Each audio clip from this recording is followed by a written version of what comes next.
这个照片真的是黄世聪没有错，但是网络上也可以抓得到那个图啊。你看你首页没有影片，没有频道，没有任何内容，播放清单也没有，频道也都没有其他频道。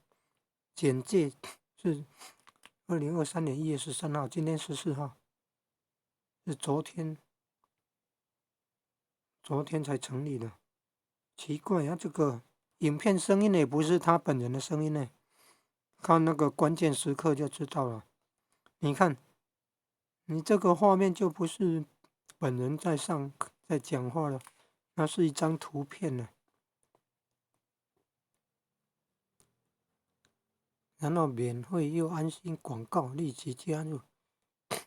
这是新的方式吗？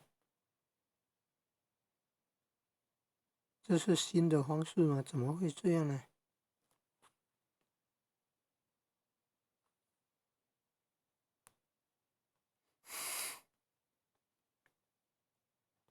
奇怪啊！如果进入他的频道的话，没有影片可以看呢。